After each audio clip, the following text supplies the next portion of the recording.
د یو هیواد رښتینی پرمختګ هغه مهال تضمینېږي چې بنسټیزې پروژې د خلکو تر کچې ورسیږي او د ورځني ژوند ستونزې په عملي ډول راکمې شي.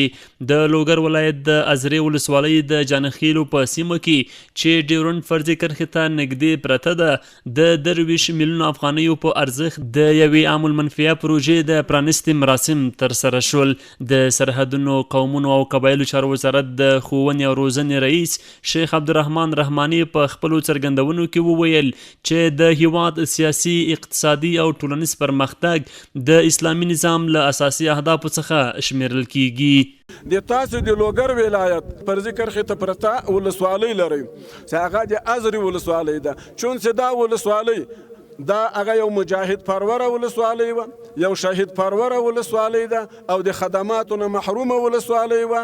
د هغه مشرانو په هدایت او بیا خصوصا د جناب مولوي صاحب په هلو ځلو باندې الحمدلله دوی ته 15 میلیونه افغانۍ په اختیار کې ورکړل شوې وې چې د هغې جملې نه یوه پروژه چې نن هغه موږ د هغه آغاز کوو یا د هغې شروع کوو، افتتاح کوو، نو دا پروژې لپاره هغه 22 میلیونه 9 لکه او 99 زره څه باندې پیسې دي. نوموړي زیاته کړه چې د همدې موخو د تحقق لپاره د نورستان ولایت د برګ مټال ولسوالۍ څخه تر پکتیکا ولایت د توروي ولسوالۍ پورې 115 پراختیایي پروژې پلي کیږي. د هغه په وینا دغه پروژې د سرحدونو وزارت، ولایتي ادارو او قراردادي شرکتونو په همغږۍ پر مخ وړل کیږي ترڅو د سرحدي سیمو اوسیدونکو ته اساسي اسانتیاوې برابرې شي. او دا د امیر المؤمنین حفظه الله خصوصي شفقت او د هغې خصوصي هغه مرحمت چې د سرحدونو، قومونو، قبایلو چارو وزارت هغه په اختیار کې 1 میلیارد افغانۍ هغه ورکړلې.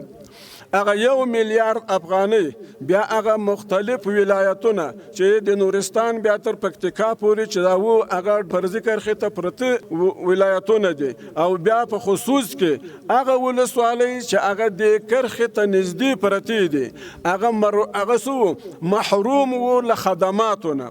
هغوی ته په ټول د تاریخ کې هغه چېرته خدمتونه سوي نه وو. نو مختلفې پروژې هغه الحمدلله اوس په الحاله شروع دي او روانې دي.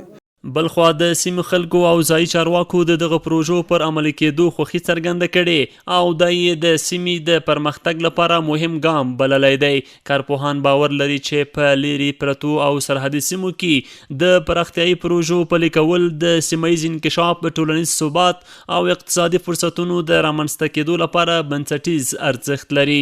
په ټوله کې دا ډول پروژې نه یوازې د خلکو ژوند اسانه کوي بلکې د حکومت او خلکو ترمنځ باور هم پیاوړی کوي.